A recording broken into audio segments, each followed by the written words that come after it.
So we had 5 guys that have been with us since January 2nd. That was the start of our NFL Combine training.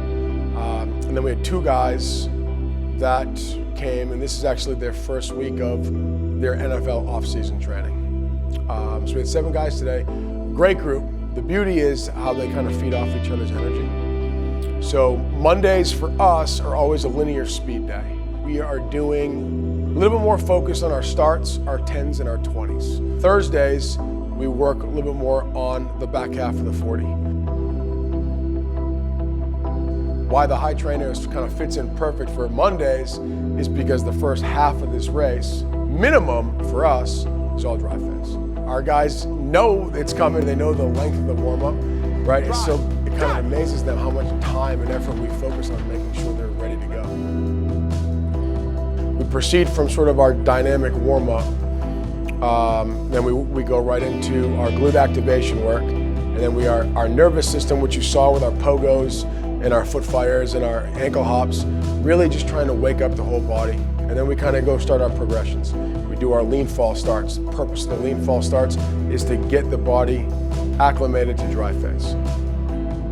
We go with our push-up starts and our ground starts. Same thing, coming off of the ground in that explosive way, but still getting into their dry phase. What we decided to do today was get on the HiTrainer first and run 6 20-yard sprints. And the purpose of that was to give them a real understanding of that sort of, not over speed in terms of assistance, but that sort of all-out dry phase. And then for them to see on the computer screen, okay, here's where my numbers are. Feeling good, really concentrating on the dry phase, concentrating on making sure that their core is activated, their arms are still as fast as possible. So we ran 6 of them, I think roughly 2 minutes, 2.5 minutes rest in between. This was not designed for fatigue. This was designed for, can we exert maximum force in a 2 to 2.5 second period, 2.5 minutes worth of rest, get back on again and be able to replicate it. Over the course of 6 of them, I'm looking at, do we have any outliers? Do I have one that's 9.7, one that's 11.1, and if so, why? Why were the range so different? Are we able to improve every one? You know, the first couple of them, say for our tight end, Anthony from Harvard, you know, he kind of got off after the second one and said, I'm still getting a little loose. All of a sudden, number 4, it's 11.6. 11.6? In 149. And number 5, he hits 11.9, you know, in terms of meters per second. 11.9. Usually, in all honesty, we tend to use the HiTrainer second. We tend to do all of our field work, our 10s and 20s, and then go to the HiTrainer. I don't know why we chose to try it differently. I'm glad we did, because every single one of those guys ran their fastest 10, 20-yard splits of the season today. And so it was almost like the HiTrainer was an extension of our nervous system, right, awakening because of the power output that we need to produce, but just the ability to reinforce what the proper dry phase is and the angle in which these guys need to run with is huge, because any speed coach will tell you, you get the combination of either popping up too soon or mentally they think they're in the dry phase, but all they're really doing is being in an upper body lean.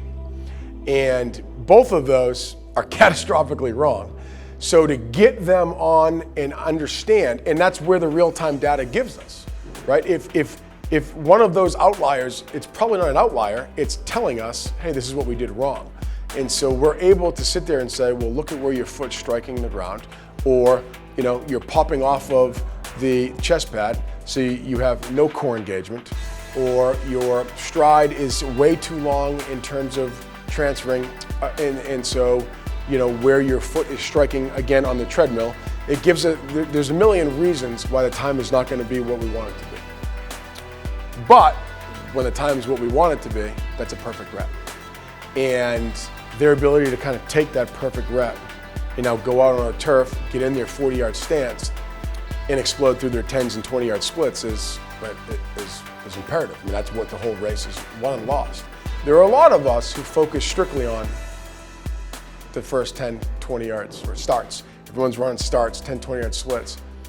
And a lot of races or a lot of 40-yard times end up being determined by someone's either ability or inability to continue to accelerate or at least maintain top end speed. So when we get on the HiTrainer on Thursdays, I call it flatline. We're looking at a flat line. We're running 40s. Sometimes we're running 60s because I want to be able to show them that you can maintain that posture. You can maintain or sometimes even continue to accelerate. But I want to make sure my guys are staying in dry phase for as long as they possibly can. I do know at some point they are going to pop up, but if I can prolong that time from when they do, I've done my job. I had one of the guys, T.Y. McGill, he's a defensive lineman for the Indianapolis Colts, 2 years ago. He ran a 4.84 at 305 pounds. Now that's flying. He runs the entire race in dry phase, which is why he's so good on this machine. So on Thursdays, we're looking for a flat line. We're looking for how quick can we get to top speed? And then can I see a straight line all the way across? And when our guys flatline, we know that they're maintaining posture, maintaining drive, maintaining body position, and they're able to do it for the full race. So when I bring them off the treadmill and I put them back to the turf, right, it's really then about psychologically them just buying into the fact that they know they can do it. So today, every one of our guys ran at minimum 0.03 of a second faster in their splits. And we started January 2nd. So this is the time in which pro days are going to be anywhere from March 9th to March 23rd for my guys. So some of these guys are starting to realize we've got a week and a half left of work, and then it's starting to tone down, right, and prepare. So we couldn't really have asked for anything better than to be hitting our peak times, during this week. To my knowledge, we're one of the few facilities, if the only facility in Massachusetts, that has the HiTrainer. That's a huge, huge, huge advantage for us. We do a lot of work with sort of wall marches and wall sprints. Well, what a lot of people don't realize is there's where the gap is. You kind of get that posture, you learn how to march, you learn how to move on wall sprints, wall marches, but you're not incorporating your arms. So where's your next move in the progression? Some of them do resistance running where they're putting a shoulder harness on and they're overloading their weight and they're trying to do marches or sled marches. But the reality is it's really difficult to keep the posture. It's really difficult to keep your core engaged. And if you're not practicing it perfectly, then all you're doing is building bad muscle memory. And this has been a machine that when I first saw it, I knew that I was going to be able to ensure that our guys were going to be able to maintain the proper posture of dry phase for the entire race. So we're pretty fired up. We know it's a huge competitive advantage for us. And it's kind of great to see that the numbers that our guys are running are showing it's going to be a pretty big competitive advantage for them as well.